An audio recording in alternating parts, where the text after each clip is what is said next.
and welcome back to my channel. So today I'm going to do a fitness inspired Q&A. I put a post up on my Instagram asking you guys to ask me some questions. I just thought it would be better to put like all the fitness and kind of food related ones in one video, and then I do the more kind of fun, relaxed, personal ones in another. I got quite a few questions asking me about my fitness journey, how I started my fitness journey. I actually have a video on my fitness journey on my channel. It's just like a full dedicated video on like kind of why I started my fitness journey and how I got to where I am now. And then that was kind of the same for like binge eating and eating disorders and like body dysmorphia. I do have a video that I did with a nutritionist about how I personally stopped binge eating.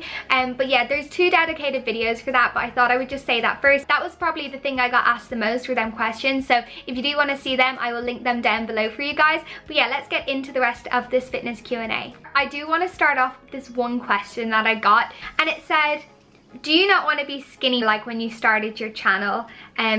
This person said they noticed that I was thick now, as in my body, not my head, and is that kind of the look I was going for?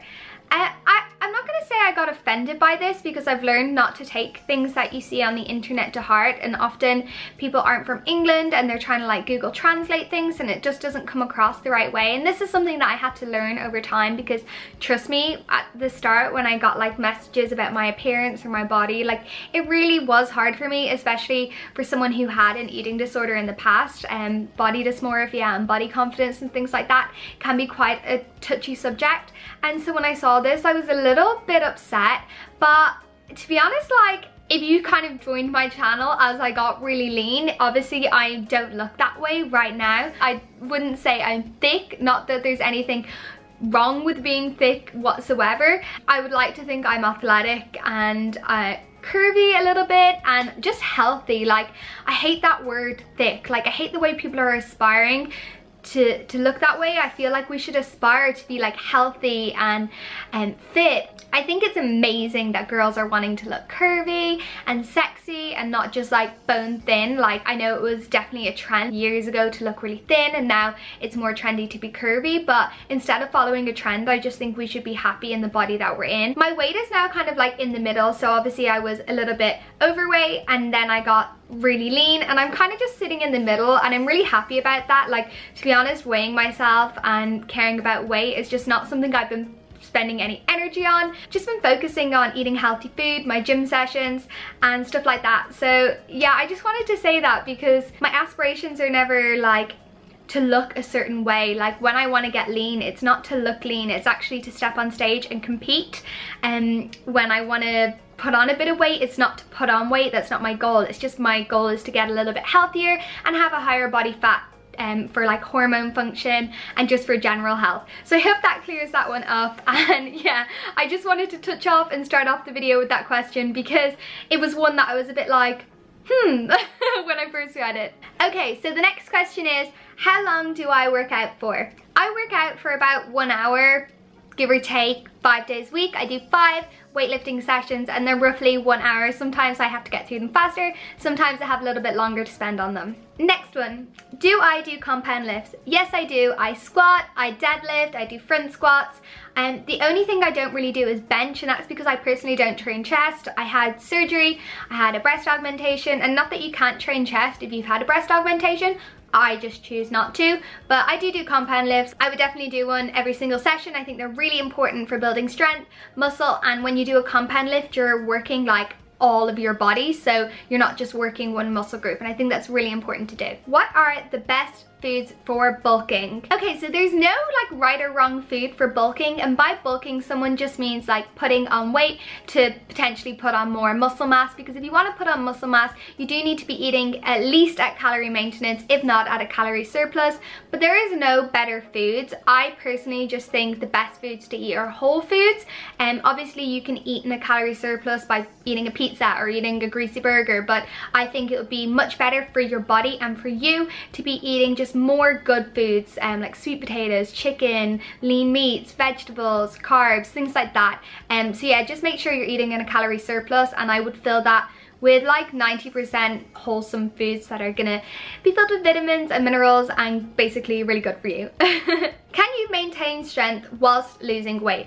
Yeah, you can. It's going to be a little bit harder because if you are on a calorie deficit, you might be feeling a little bit hungry or a little bit tired, so you might get a little bit lazy and not want to lift as heavy, but you can definitely maintain strength. Like, you might lose a little bit, but if you work hard, you will definitely maintain it, and you might not progress. Like, you might not start lifting heavier if you are in a calorie deficit.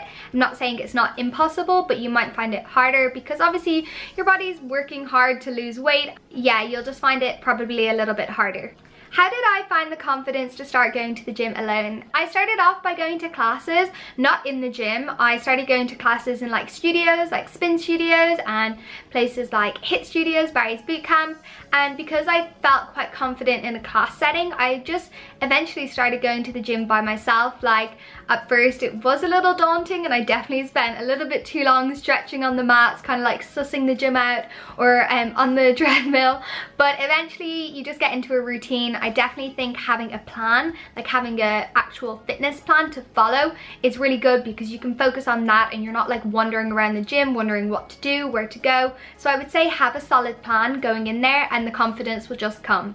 Danny says she wants to build a booty but keep her legs lean. She feels like she's getting bulky if she squats too much, and that is because when you squat, you're not just working your glutes. The quads are your front part of your legs and also your hamstrings as well. So eventually if they grow, your legs will look bulkier. If you do want them to be lean or look lean and show muscle definition, this is going to come down to fat loss. So you're going to have to obviously lean down to see the muscle in your legs. If you do want to just focus on your glutes, I would avoid doing squats if you don't want to work your quads. So focus on things like deadlifts, which will work your hamstrings and your glutes. Hip thrusts are going to be your best friend. Leg curl, kind of focus on the posterior because you need to have strong hamstrings to have strong glutes, but avoid quad exercises, so like lunges, quad extension and squats. I love these questions, guys. I feel like they're really good and I am enjoying sharing them with you, so thumbs up if you are liking this. Okay, so next, how do I eat healthy on the go, especially if someone's on a tight budget, such as a student? Super easy, I would say meal prep. You can buy lean protein and stuff in bulk, which will be cheaper on websites like Muscle Food. I am also queen of like bargain hunting, so in the supermarket when things get discounted, I will buy it and I will freeze it. So if protein's gonna go off that day, I just buy it and freeze it that day. I would say avoid buying lunch out because that's where it's gonna get expensive, and really start to just pack your own lunch.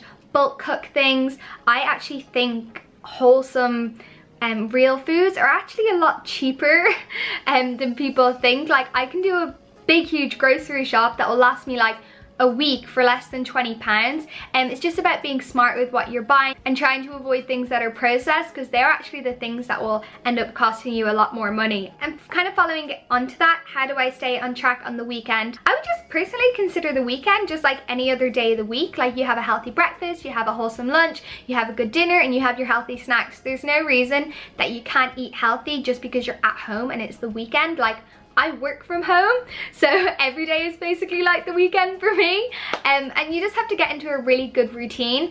That's not to say that you can't have a meal out on the weekend, or kind of like a relaxed meal, like if you want to have something a little bit more indulgent or get a takeaway, like that is okay and you can do that. And don't think that your progress is all ruined just by having one unhealthy meal, but don't let that one unhealthy meal turn into like the whole weekend, if that makes sense, because then there's no point in eating healthy during the week if you're gonna just forget about it on the weekend. Like, make it a part of your lifestyle, so then it becomes a lot easier. Also, the best exercise to shed fat. There's no right exercise to shed fat. Obviously, cardio is going to really help with fat loss because you're going to be expending more energy. And that's the same with weightlifting as well. Any kind of exercise, just going on walks, standing instead of sitting, anything like that is great exercise for losing fat. But what you need to make sure is that you're in a calorie deficit. So you're not eating more calories than you are burning, basically. I do have a full video on this, and I'll leave it down in the description, but it's basically about fat loss. But there is no perfect exercise for fat loss. There's just loads of things that you can do that will contribute to the loss of fat. Am I going to compete again, and how is my body confidence currently?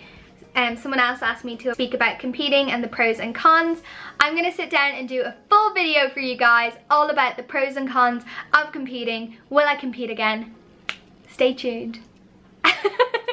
And the last one, do I have cheat meals often? So the past couple of months I say, like the past year, I've been really relaxed in terms of my diet. I've still been tracking pretty much every single day. Obviously there's the odd day that I don't, but because my diet is like very wholesome, it's paleo based, so everything I'm eating is really natural and good for me. I don't really feel like I've gone like off the rails or anything, but I have had loads of meals out with friends. I go for brunch, go for breakfast, I've gone for lots of yummy dinners, which you would have seen in my LA vlogs. So I do definitely have cheat meals, but I don't really see them as cheat meals because I haven't been focused on like competing or leaning down or anything like that. Even if you don't compete and you're trying to lose some fat, it's actually really beneficial for you to have an off-plan like cheat meal, refeed kind of type thing if you are dieting. But because I haven't been dieting, I haven't really like been focused on that. But when I do diet down again in the future, I will definitely have a cheat meal, refeed.